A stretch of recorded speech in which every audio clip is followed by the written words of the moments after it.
What's the definition of sunnah? Like people say that since the Prophet ﷺ used to cover his head, so wearing a cap is a sunnah. He used to keep long hair, so it's a sunnah, etc. Can you kindly explain the exact concept of sunnah? First of all, the scholars say that sunnah can be defined in two ways. So we have the 5 rulings, which are mandatory, obligatory, known as wajib. Then we have mustahab, or recommended, or voluntary, or sunnah. Then we have permissible, mubah. Then we have makruh, which is not recommended, disliked.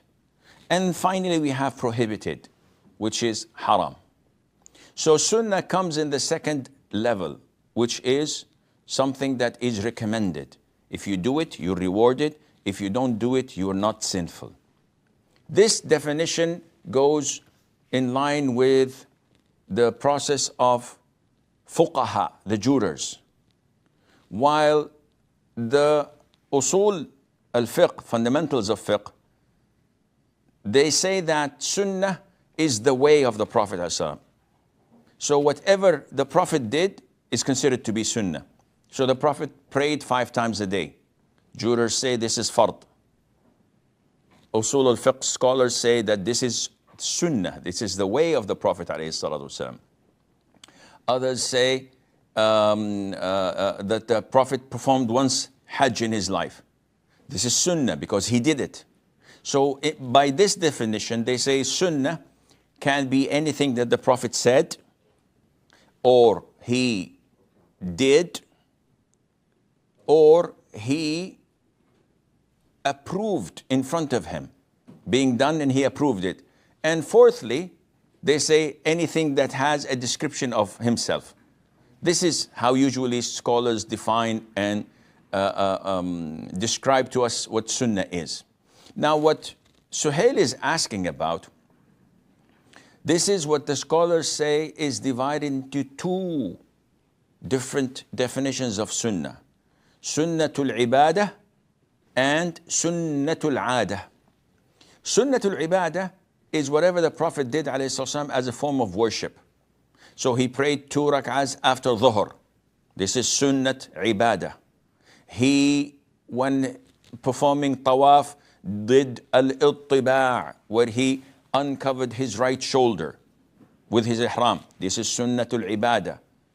When, for example, entering the masjid, you enter it with the right foot. For those who say that this is part of the sunnah, and exit it with the left. This is ibadah. Now, aada means culture, custom, habit. And this is not related to Islam. This is related to traditions.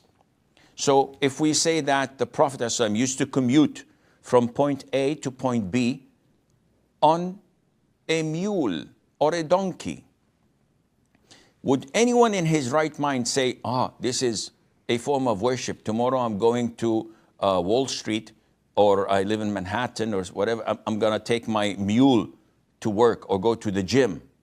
Of course not. The Prophet used to sit on the floor.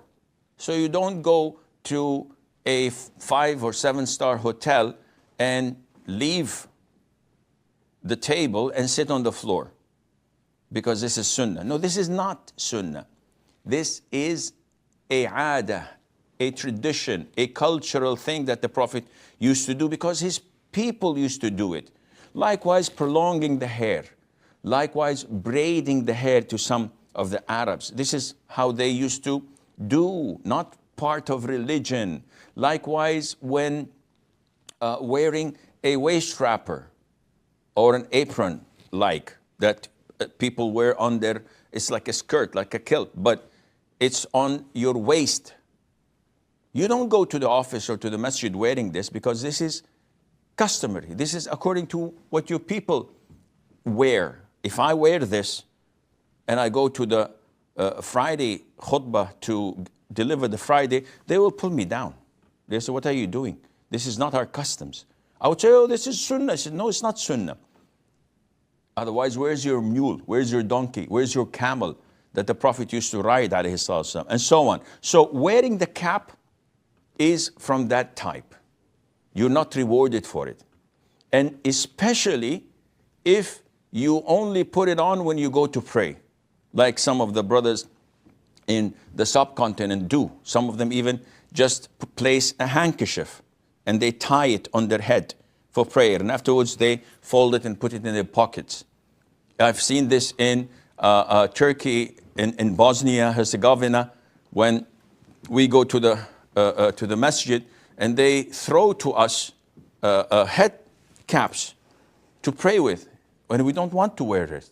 I don't know what's in it, what kind of diseases or fleas in it. I don't want to end up fleeing my hair. So this is all customs, and it has nothing to do with the Sunnah of the Prophet alayhi as-salatu was-salam.